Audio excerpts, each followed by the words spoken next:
오늘 예배에 앞서서 찬송을 부를 때 너무나 좋은 우리 구주 예수 그리스도를 찬양하는 그런 찬송을 부를 때 첫 음을 높이 잡았는지 또는 간밤에 잠을 많이 설쳐서 목이 갈라져서 좀 더 그 아름다움을 더 온전하게 찬양하지 못한 것에 대해서 너무나 마음이 안타까웠습니다. 그러나 하나님께서는 언제나 겉으로 드러나는 모양보다 그 속의 내면을 더 중요하게 생각하시는 분이기 때문에 하나님께서 너그럽게 실제 우리의 마음, 실제 우리의 표현보다 더 좋은 것으로 하나님께서 기억해 주실 것으로 믿습니다. 그런 믿음으로 오늘 우리가 오는 것이죠. 인간적인 기준에도 미치지 못하는 것이 우리들의 마음의 상태고 우리들의 예배의 어떤 수준일 것입니다. 그러나 인간의 기준보다 더 엄밀한 기준을 가지고 계신 하나님께서는 그 모든 것들을 뛰어넘는 사랑의 마음으로 긍휼의 눈빛으로 오늘 지금 우리를 보고 계십니다.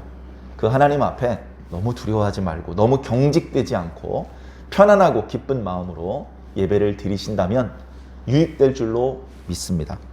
예배를 드리는 시간은 하나님의 말씀을 듣는 시간입니다. 하나님의 말씀을 듣는 게 예배의 핵심입니다.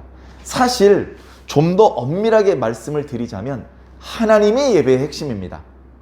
그런데 말씀이 아니고서는 그 하나님을 드러내 보여드릴 수도 없고 우리가 하나님을 감각하고 느낄 수도 없습니다. 오직 말씀을 통해서만 우리는 하나님께 대하여 배우게 됩니다. 하나님은 크신 분입니다. 하나님을 단 한 단어로 몇몇 문장으로 전부 다 표현할 수 있다? 불가능합니다. 사람도 마찬가지죠.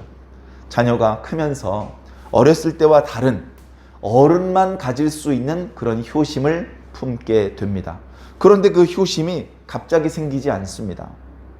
우리 아버지는 훌륭한 분이셔. 아무리 엄마가 아빠에 대해서 칭찬을 해줘도 자녀의 마음속에서 갑자기 효심이 끓어오르지는 않습니다. 그러나 누적되죠. 누적. 아빠한테 잔뜩 혼나고 뭔가 섭섭하고 억울해서 자기 방에서 씩씩거릴 때 엄마가 방에 들어가서 그 아들 등을 두드려 주면서 그래도 아빠 미워하지 마라. 아빠가 너 없을 때는 엄마한테 너 자랑 많이 한다. 너 때문에 아빠가 어깨 피고 산다고 얼마나 자랑스럽게 생각하는지 몰라. 아빠 너무 미워하지 마. 너를 위해서 야단도 치시는 거야. 이런 말을 듣습니다. 아직 그 화가 풀리지 않았지만 그런 엄마의 말이 마음속 한구석에 쌓이는 거죠. 그러다가 또 아빠한테 야단을 맞습니다. 아빠를 향해서 가지고 있던 존경심이 다 무너지고 그저 미워요.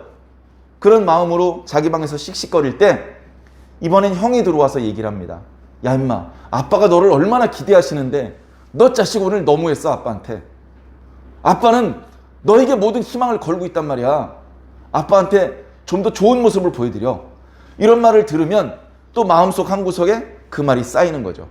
그런 여러 가지 것들이, 그러니까 아빠가 야, 나 너 사랑해 라고 하지는 않았지만 그러나 아빠가 나를 사랑하고 계시구나 라는 것들을 간접적으로 엄마한테 듣고 형한테 듣고 자기도 조금 느끼고 그런 것들이 쌓여서 자기도 모르게 아버지를 사랑하게 되고 아버지에게 효를 다할 수 있는 자발적인 마음이 속에서 일어나는 것입니다.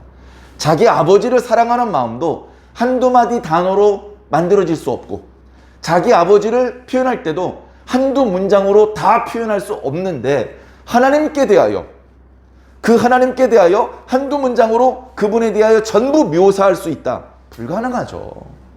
그렇죠? 우리는 말씀을 통해서 하나님을 느끼는 겁니다. 말씀을 통해서 하나님을 배우는 겁니다. 말씀을 배우고 말씀을 느끼고 말씀대로 살면서 또 체험하고 또 말씀을 배우고 그런 것들이 계속 반복되는 과정에서 우리 각자는 마음속으로 영적으로 하나님을 느끼는 겁니다. 아, 하나님은 이런 분이구나. 하나님은 이런 걸 좋아하시고 저런 걸 싫어하시는 분이구나. 하나님은 지금 어떤 생각을 하고 계시구나. 하나님은 지금 어느 쪽을 바라보고 계시구나. 하나님은 앞으로 어떻게 일을 펼치실 계획을 가지고 계신 분이구나. 이 모든 것들을 미루어 짐작해 볼 때 하나님은 이런 성품을 가지고 계신 분이구나. 이렇게 우리가 깨닫게 되는 것이죠. 그렇게 우리는 하나님께 대한 지식을 하나하나 가지게 됩니다.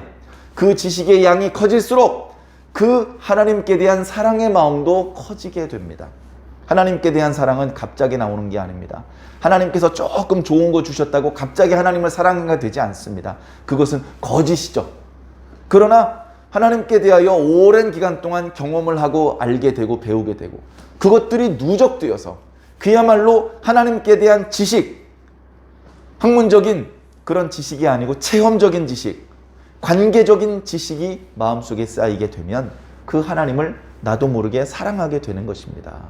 사랑하는 것은 억지로 되는 게 아니죠. 갑자기 사랑하는 마음을 막 키울 수 있고 아니면 사랑하는 마음이 막 커지고 있는데 그걸 못 커지게 누를 수 있고 그렇게 되는 게 아닙니다. 말씀을 듣다 보면 하나님을 알게 되고 하나님을 알다 보면 하나님을 사랑하게 됩니다. 생각해 보세요. 하나님께서 우리를 얼마나 사랑하시는지 우리에게 얼마나 많은 은혜를 베풀어 주는지 그걸 알게 되었는데 안 고마워요?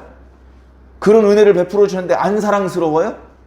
그게 불가능한 겁니다. 사람은 본래 창조될 때부터 많은 은혜를 입으면 고마움을 느끼게끔 만들어졌고 그런 은혜를 끝없이 베풀어 주시는 분을 사랑하도록 만들어졌습니다. 그게 안 되면 뭔가 인간의 기본적인 기능이 작동이 안 되고 있는 것이죠. 상당히 불쌍하고 돌봐드려야 될 사람이 되는 것입니다. 그러나 우리는 그렇지 않습니다. 우리가 전에는 몰랐지만 이것이 우연이 아니고 저절로 된 것이 아니고 내 힘으로 얻은 것이 아니고 하나님께서 주신 은혜라는 걸 깨닫는 순간 눈물이 핑 돌면서 하나님 감사합니다. 하나님께서 이렇게까지 나를 사랑하는 줄 몰랐습니다. 이렇게까지 세밀하게 나를 돕고 계신 줄 몰랐습니다. 이제 보니 하나님의 은혜였군요 하면서 가슴이 뜨거워지고 하나님께 감사와 찬양을 올려드리게 되고 하나님께 사랑하게 되고 하나님께 헌신하는 것을 조금도 대단스럽지 않게 당연하게 생각하게 되는 것이죠. 아니 당신은 왜 저 아저씨한테 그렇게 허리를 90도로 숙여서 인사를 합니까? 존경하니까 저절로 허리가 숙여지는 거예요. 허리를 그렇게 90도로 숙이는데 조금도 자존심이 상하질 않아. 저분은 이런 인사를 받을 충분한 자격이 있는 훌륭한 분이야. 그걸 알기 때문에 그렇게 하는 겁니다. 하나님이 누군지 모르는데 그 앞에 무릎을 꿇을 수 있겠습니까? 안 되죠. 근데 하나님을 알면 무릎 꿇는 게 아주 쉬워집니다. 당연히 꿇어야지. 그분이 얼마나 크신 분인데, 그분이 얼마나 좋은 분인데, 그분이 벌써 나한테 쏟아주신 은혜가 얼마나 큰데 무릎 꿇는 게 뭐가 힘들어? 여러분, 부모의 사랑을 알지 못하면 자기 엄마 아빠 앞에서도 무릎 꿇는 게 힘들어요. 아이 자존심 상해. 나한테 해준 거 하나도 없는 저 노인네들 앞에서 내가 왜 무릎을 꿇어야 돼? 다리 아프게. 은혜를 모르면 그렇게 생각할 수도 있습니다. 은혜를 아는 순간 무릎 꿇라고 옆에서 시키지 않아도 스스로 무릎을 꿇습니다. 어머니 아버지 죄송합니다. 어머니 아버지 감사합니다. 예. 모르면 무례할 수 있지만 알면 그럴 수 없는 것이죠. 그래서 예배 시간에는 우리가 말씀을 들어야 돼요. 그 말씀을 통해서 하나님이 어떤 분인지 알아야 되는 것입니다. 그래 예배 시간에 찬송도 부르고 우리가 헌금도 드리고 뭐 다른 여러 순서들이 있지만 아무래도 제일 중요한 순간은 말씀을 듣는 순간인 것 같아요. 그래서 제가 많이 부족하지만 저를 통해서 말씀이 선포되는 이 시간이 상당히 중요한 시간일 수밖에 없습니다. 물론 제가 부족하기도 하고 그리고 예배 시간 때 목사가 설교를 할 때 무슨 무당이 접신한 것처럼 눈이 이렇게 뒤집어져 가지고 하나님의 말씀을 직접 인용하는 그런 식의 예배를 드리기를 하나님께서 원하지 않으십니다. 하나님께서 그런 식으로 일하지 않으셔요. 자, 그렇게 자연스럽게 하나님의 말씀이 선포되게 하시다 보니까 제가 강단에서 말씀을 전하는 동안에도 어떤 부분은 약간 우스갯소리, 그날 하나님의 메시지하고는 직접 연결이 잘 안 되지만 좀 예배 시간에 참석하신 성도님들의 마음을 좀 편안하게 열어드리기 위해서 또는 좀 예배 시간에 어떤 설교의 내용이 무료해서 좀 주의를 환기시키고 잠도 좀 쫓고 또 주의도 좀 집중시키기 위해서 그렇게 이제 여러 가지 개인적인 일, 우스갯소리도 할 수 있습니다. 그러나 여러분들은 말씀을 들으면서 오늘 목사님께서 하신 이야기들 중에 어떤 부분이 바로 하나님께 대한 말씀인지 그걸 분별하고 그 부분을 놓치지 않고 붙잡아 주셔야 됩니다. 성경을 읽을 때도요, 다 좋으신 하나님의 말씀이죠. 한 글자 한 글자 소중하지 않은 하나님의 말씀이 없습니다. 그럼에도 불구하고 오늘 시편 17편을 읽으면서는 야 15절이 핵심이네. 이런 것들을 마음으로 느끼면서 읽고, 그리고 그런 것들을 느끼면서 그렇게 느끼기 위해서 이 바짝 날이 서 있는, 집중되어 있는 그런 상태로 말씀을 들어주시면 여러분들에게 좀 더 유익될 줄로 믿습니다. 지난 한 주간 동안 묵상했던 말씀을 다시 다 복습을 하면 불필요하게 예배 시간이 너무 길어질 수 있기 때문에 지난 한 주간 동안 묵상했던 말씀은 이미 유튜브를 비롯해서 인터넷에 올려놨으니까 찾아서 살펴보시기를 부탁을 드리고요. 오늘은 시편 17전 말씀에 조금 더 집중을 해보도록 하겠습니다. 시편에는 탄원시가 많습니다. 전에도 시편 묵상을 드리면서 그런 말씀을 드렸죠. 우리의 일상과 연관되어 있는 그런 말씀들이기 때문에 그렇습니다. 탄원시는 주로 이렇게 됩니다. 하나님을 부릅니다. 두 번째, 그 하나님 앞에 어려움을 호소합니다. 탄식의 내용이죠. 그 다음에 이 어려운 상황에서 구출해달라고, 이 부조리한 상황을 정의로운 상황으로 바꾸어 달라고 하나님 앞에 청원을 드리는 내용, 그리고 마지막으로 이 모든 불의한 상황을 정의로운 상황으로 바꾸어 주시고 고통당하던 의인들을 그 고통에서 건져주신 것에 대한 감사, 그렇게 건져주실 것이라는 확신, 고백, 이런 내용으로 구성되어 있습니다. 지난번에도 말씀드렸던 것처럼 이 탄원의 시가 아름답고 빛나고 값어치가 있게 되는 것은 마지막 고백의 내용이 있기 때문에 그렇습니다. 너무나 고통스러워서 하나님 앞에 기도를 드렸는데 기도가 끝나고 나도 계속 고통스러운 상황이 계속됩니다. 그럼에도 불구하고 하나님께서 반드시 내 기도를 들어주실 거야. 하나님께서 반드시 나를 구원해 주실 거야. 그래, 아직 구원을 안 받았는데 구원을 해 주실 것으로 이미 믿고 하나님을 찬양하고 감사를 합니다. 하나님, 저를 사랑하시고 저의 기도를 들어주셔서 감사합니다. 저를 구원해 주실 것이 확실하기 때문에 미리 감사를 드립니다. 저를 구원해 주시면 이렇게 하나님께서 의인의 기도를 듣고 계시고 의인을 구원해 주신다는 사실을 주변 만방에 선포하고 다니겠습니다.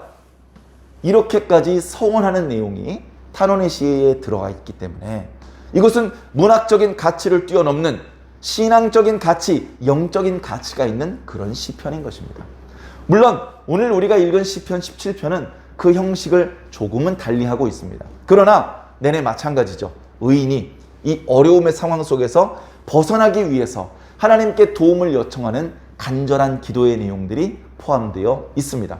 오늘 시편의 17편의 내용을 쭉 읽어보시다 보면 3번 하나님을 부르는 장면이 나타납니다. 1절에 하나님을 부릅니다. 여호와여, 나의 의를 들어주시옵소서. 그렇게 하고요. 6절에 하나님이여, 내게 응답하시겠으므로 내가 불렀사오니 내게 귀를 기울여 말을 들으소서. 6절에도요, 내 기도를 들어주실 것을 미리 믿고 그것을 전제로 하고 기도를 시작하고 있다는 것을 고백하고 있습니다. 그리고 뒷부분에 13절에 여호와여, 일어나 주시옵소서. 이렇게 3번 하나님의 이름을 부르면서 기도하는 것이죠. 왜 3번씩이나 부를까요? 그만큼 절박하기 때문에 그렇습니다.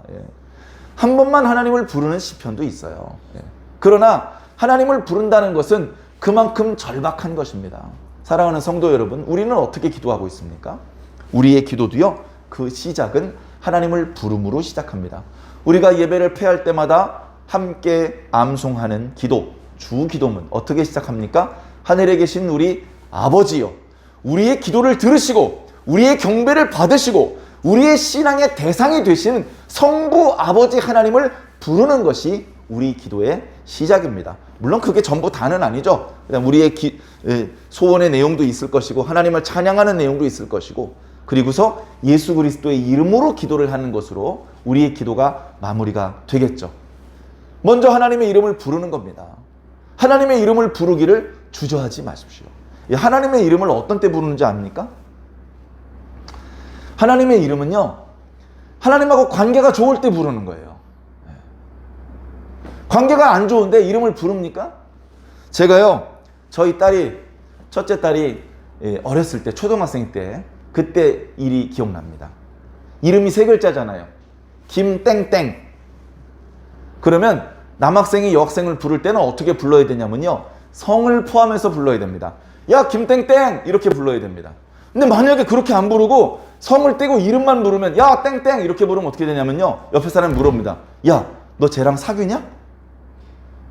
성을 집어넣어서 상당히 거리감 있게 무덤덤하게 불러야지 성을 빼고 이름만 다정하게 부르면요. 사귀는 줄 안다는 거예요. 다시 말해서 우리가 하나님을 부를 때도 매우 거리감 있게 사무적으로 이렇게 부를 수도 있고요. 훨씬 더 다정다감하고 친근하게 아주 친밀한 관계를 드러내 보여줄 수 있는 그런 호칭으로도 부를 수 있습니다. 그래서 사도 바울은 너희는 이제 하나님을 두려워할 필요가 없고 하나님을 아빠라고 부를 수 있게 되었다 라고 그렇게 말씀해 주신 것이죠. 하나님을 부를 때 미사여구를 동원해서 전지전능하시고 천지를 만드셨으며 무소부지하시고 모르심겼고 그런 앞에 미사여구를 많이 붙이는 이유는 하나님과의 관계가 아직 불편하기 때문에 그런 것이죠. 매우 친밀하면 아빠 이렇게 부르면 되는 거 아닙니까? 우리는 하나님을 어떻게 부르고 있습니까? 옆에 사람들한테 말을 하기 전에 나 스스로 한번 생각해 보시면 좋을 것 같습니다. 나는 하나님과 얼마나 친밀한가? 나와 하나님과의 관계는 얼마나 가까운가? 그 부분을 생각해 보시기 바랍니다. 자녀가 부모를 대할 때도요. 부모와의 거리감이 일정치 않아요. 가까워졌다 멀어졌다 왔다 갔다 합니다. 자녀가 많으면요. 그 자녀가 다 부모하고 등간격이 아니에요. 좀 가까운 자녀도 있고요. 조금 멀어 있는 자녀도 있어요. 어떤 자녀가 아빠한테 옵니다. 아빠 100만 원만 주세요. 제가 좀 쓸 일이 있으니까 100만 원 주세요. 누가 이렇게 말할 수 있습니까? 아빠하고 관계가 좋은 아들은 그렇게 말할 수 있어요. 근데 관계가 안 좋으면 어떻게 될까요? 말도 못 꺼내. 옆에서 막 꼬집잖아요. 그러면 아빠한테 갑니다. 근데 이렇게 당당하게 못 가고요. 고개를 숙이고 갑니다. 야, 왜 뭐 할 말 있어? 아, 100만 주세요. 뭐라고? 아, 100만 주세요. 아, 뭘 달라고? 아, 100만 원, 필요 없어. 이렇게 되는 거죠. 예. 관계가 안 좋으니까 그런 거예요. 우리가 하나님 앞에 기도할 때도 똑같습니다. 물론 뻔뻔하게 실질적으로는 하나님과 관계가 매우 안 좋으면서 하나님과 관계가 좋은 척 사람들 귀에 들리기에는 친밀한 기도를 하는 척 할 수 있습니다. 그러나 하나님이 속지 않죠. 여러분, 우리가 하나님 앞에 기도할 때는 어떻게 기도합니까? 네? 우리가 신앙인이기 때문에 믿음이 좋아지게 해주시옵소서. 우리 교회가 부흥되게 해주시옵소서. 이 세상이 복음화되게 해주시옵소서.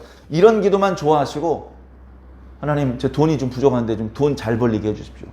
아 우리 저 아이가 건강이 안 좋은데 건강이 좀 빨리 회복되게. 이런 기도는 믿음 없는 기도냐? 그렇지 않아요.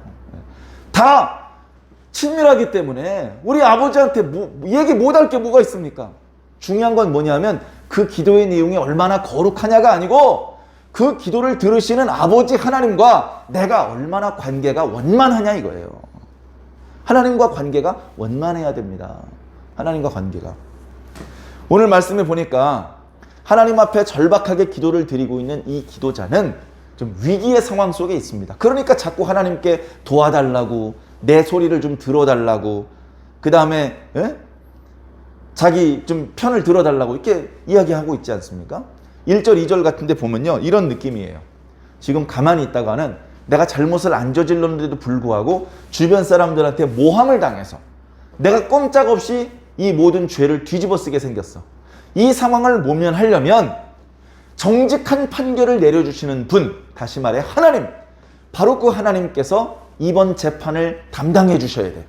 하나님, 나의 의로움을 좀 들어주시옵소서. 이렇게 기도가 시작되는 겁니다. 하나님께서 나를 면밀히 살펴주시옵소서. 그래서 죄가 없다는 것을 밝혀주시옵소서. 이렇게 기도하고 있는 것이죠. 이어지는 3절 이하의 말씀은 자신이 죄가 없다는 사실을 강력하게 주장하고 있습니다. 하나님, 밤중에 저한테 오셨었잖아요. 저한테 죄가 있나 없나 탈탈 털어보셨죠? 그런데 저에게 흠이 없다는 걸 발견하셨죠? 아시다시피 저는 절대 말로 범죄하지 않기를 결심을 했었습니다. 저에게는 죄가 없습니다. 하나님께서 아시질 않습니까? 그러므로 제 기도를 들으시고 저를 구원해 주시옵소서. 반면 이어지는 몇 절인가요? 9절 이하의 말씀을 들어보면 대적들은요, 나쁘고 그렇게 나쁠 수가 없는 놈들입니다. 그놈들은 나를 모함해서 이 위기 가운데 집어 던진 장본인들입니다.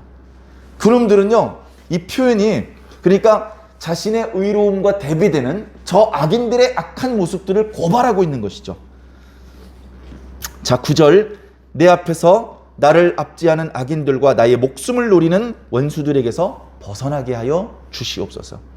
그들의 마음은 기름에 잠겼고, 기름에 잠겼다는 이게 상징적인 표현이죠. 기름에 잠겨있기 때문에 마음이 둔해요. 교만해요. 오만해요. 예. 자기밖에 몰라요. 그리고 그들의 입은 교만하다. 교만하게 말을 하고, 우리가 걸어가는 것을 그들이 애워싸고 노려보고 땅에 넘어뜨리려고 그래요. 의인은요, 의인의 길을 갑니다. 아무 죄인들을 욕하거나 정죄하거나 비난하지 않았어요. 그냥 의인들은 의인의 길을 갔을 뿐이에요. 근데 그게 보기 싫은 겁니다. 예? 정직한 신하가 있어요. 왕이 정직한 신하가 있어. 그래서 그의 관직을 높여줬어. 그랬더니 더 정직하고 충성스럽게 일을 해. 너무나 기쁘잖아요. 나라의 재상을 삼았어요. 그랬더니 더 겸손하게 더 충성스럽게 일을 합니다. 왕이 사랑을 해요. 그러니까 어떻게 됩니까? 그 나머지 보통 신하들이 그를 미워하는 겁니다. 야, 그러지 말고 우리랑 같이 구정물 튀기면서 놀자. 싫어. 주상 전하께서 나를 믿으시고 나에게 이렇게 중책을 맡기셨는데 내가 어떻게 게으름을 피울 수가 있고 내가 어떻게 내 개인의 욕심만 차릴 수가 있겠나? 그럴 수 없네. 이러면요, 온갖 죄를 뒤집어 씌워서요, 죽입니다. 죽여요. 아무 잘못을 하지 않았어요. 옆에 있는 사람의 죄를 고발하지 않았어요. 그런데도 불구하고 정직하게 살았다는 그 한 가지 이유만으로 그 주변에 정직하지 못한 많은 사람들의 미움을 받습니다. 그리고 기어이 모함을 당해서 그 자리에서 끌려 내려오는 것이죠. 그것이 정의롭지 못한 이 세상의 현실입니다. 자, 그런 상황이 있습니다. 그 죄인들로부터 저는 벗어나게 해주시옵소서. 가만히 이들에게 있다가는 저는 거꾸로 트림을 당할 수밖에 없고 갈갈이 찢어질 수밖에 없습니다. 라고 하나님의 도와주심을 절박하게 구하고 있는 것입니다. 13절의 내용을 보십시오. 여호와여 일어나셔서 그들을 대항해서 넘어뜨려 주시오. 저는 그들을 넘어뜨릴 수가 없어요. 저 혼자서는 그들을 대항해서 이길 수가 없어요. 제가 넘어집니다. 근데 하나님께서 일어나시면 하나님께서 저를 괴롭히던 저 악인들을 다 넘어뜨릴 수 있지 않습니까? 하나님, 칼을 뽑으세요. 그 악인들 다 진멸시켜 주세요. 그렇게 하나님 앞에 통렬하게 기도하고 있지 않습니까?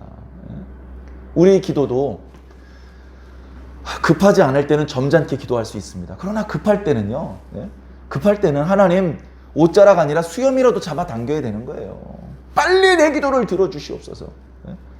간절한 기도를 드릴 때 하나님께서 야단치지 않습니다. 간절한 기도를 하나님께서는 기뻐하십니다.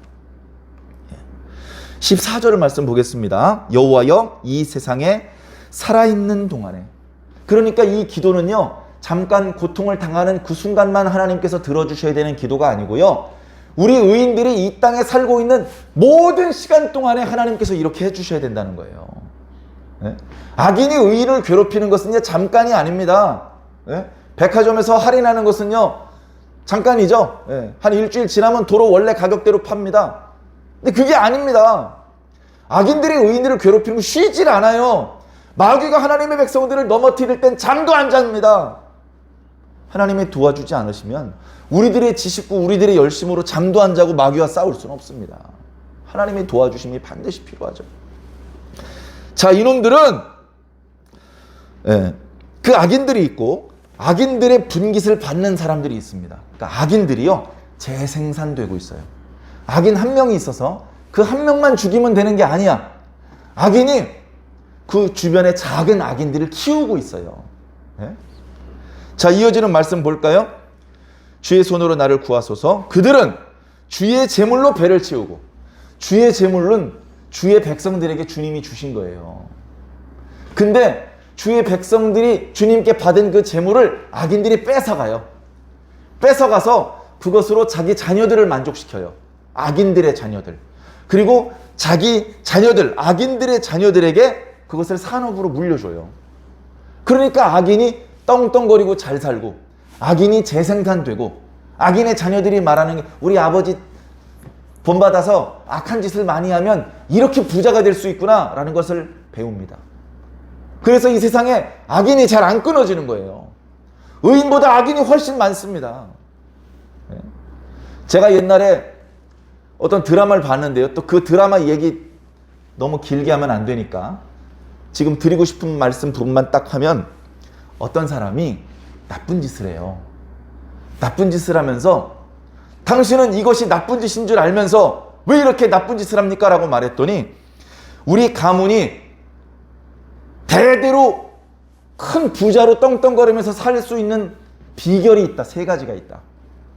그 3가지가 뭐냐? 첫 번째, 누가 힘이 있는지 그걸 알아봐야 된다. 첫 번째. 두 번째, 그 힘 있는 놈하고 어떻게든 붙어야 된다. 한편이 돼야 된다. 그리고 3번째, 이게 제일 중요한데, 그렇게 하는 것이 옳은 일이라고 믿어야 된다. 그런데 그렇게 하는 것은 옳은 일이 아닙니다. 불의한 일이에요. 불의한 일이에요. 힘 있는 사람하고 결탁해서 죄를 도모하는 일이 어찌 의로운 일이라고 포장이 될 수 있겠습니까? 그러나 그것을 의로운 일이라고 믿어야 대대로 떵떵거리고 잘 먹고 잘 살 수 있다는 겁니다. 세상에서는 그렇습니다. 세상에서는 떵떵거리고 잘 사는 게 필요하다면 하나님의 말씀을 버리고 마귀가 가르쳐주는 이런 말을 따라가야 됩니다. 불의한 길로 가야 됩니다. 그러나 그 길은 영원히 행복하지 않습니다. 잠깐 행복하고 영원히 징벌받는 길이죠. 우린 영적으로 그걸 깨달았습니다. 우리는 잠깐 고난받고 영원한 영광을 누릴 것을 바라고 있습니다. 전혀 다른 길을 가고 있는 것이죠. 사랑하는 성도 여러분, 어떤 길로 가기를 원하십니까? 하나님께서는요, 여러분들이 어떤 길을 가실지 강요하지 않습니다. 이 길 끝에 뭐가 있고 저 길 끝에 뭐가 있는지만 알려주십니다. 그것을 모른다면 모를까, 알면 어찌 영원한 징벌을 받을 수 있는 길을 선택할 수 있겠습니까? 우리는 영원한 영광의 길을 선택하시기를 바랍니다. 오늘 말씀의 핵심에 해당되는 마지막 구절 15절, 나는 의로운 중에 주의 얼굴을 배울 것입니다. 여러분, 오늘 말씀에는요, 의가 나와요. 의가 너무 중요해. 의가. 첫 말씀이 뭡니까? 첫 말씀, 주여 나의 의로운 호소를 들어주시옵소서. 주여 내가 의롭다는 사실을 보시고 하나님께서 선언해 주시옵소서. 내가 의롭다는 것을 여기 있는 주변 사람들한테 다 말씀해 주시옵소서. 의로워야 돼요. 의로워야 됩니다. 자, 오늘 말씀을 보니까 하나님의 백성이 의로워야 되겠구나 라는 것을 우리는 어렵지 않게 배울 수 있습니다. 그리고 하나님의 백성들은 악인들, 죄인들, 이곳으로부터 벗어져 나와야 되는구나. 자, 이 속에 있으면요, 둘 중에 하나예요. 자기도 똑같이 악인이 되는 거, 또는 그 속에서 의인으로서의 상황을 그 순결을 지키기 위해서 발버둥 치다가 결국 쓰러져 죽는 거. 그 둘 다 우리가 바라는 게 아닙니다. 그러니까 어떻게 해야 됩니까? 죽게 피해야 되는 거예요. 죽게 피해. 2절에 그래서 그렇게 말씀하고 있잖아요. 2절, 3절인가요? 죽게 피하는 자에게 하나님께서 복을 주신다. 그런 말씀들이 곳곳에 있습니다. 자, 우리는 이 악인들을 본받지 말고 우리의 영적인 상태가 혼탁해지고 불결해지고 그렇게 오염되지 않고 의로운 상태를 유지해야 되겠구나.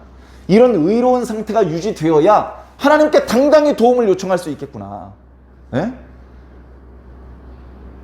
나나 얘네들이나 다 똑같은 악인이면 뭐 하나님께 도와달라고 기도할 수가 없잖아요. 하나님, 저는 저 악인들하고 달라요. 저 의인입니다. 제 기도를 들어주시고 저를 구원해 주시옵소서. 의로움이 유지가 될 때 하나님 앞에 당당히 간구할 수 있는 것입니다. 우리는 의로워야 되고, 이 악인들에게서 벗어져 나와야 됩니다. 그래서 어떻게 해야 됩니까? 하나님께 가야죠. 하나님께 가까이 가야 됩니다. 여러분들이 저한테 물어보진 않으셨지만 목사님 얼마나 가까이 가야 돼요? 이렇게 좀 누가 좀 물어봐 줬으면 좋겠어요. 자, 물어보셨다고 치고 제가 답을 드리겠습니다. 우리는 얼마나 하나님 가까이 가야 되냐면요, 하나님 얼굴이 보이는 데까지 가야 됩니다. 얼굴이 안 보이면 아직 더 가까이 가셔야 돼요. 네? 여기 계신 분들이 그냥 집사님이 아니고 장로님, 권사님이면 제가 이렇게 말씀드릴 겁니다. 손을 뻗어서 주님의 손이 잡을 수 있는 데까지 가까이 가시라고.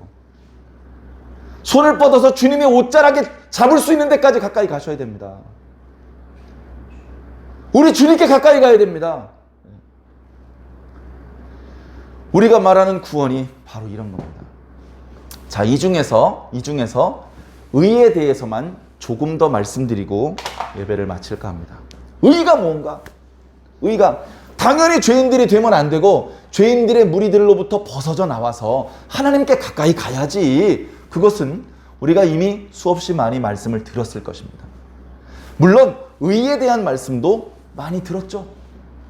그러나 오늘 시편 17편의 상황 속에서 이 의가 무엇인지, 이 시편 17편이 말하는 의가 무엇인지, 그리고 오늘 우리들이 가지고 있어야 될 의가 무엇인지에 대해서 한번 생각해 보시기 바랍니다.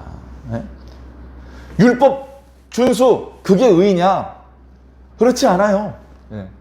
지금 사도 바울이 말했던 예수님을 믿는 것이 의다, 그런 말을 하려는 게 아닙니다. 그건 이미 알고 계시잖아요.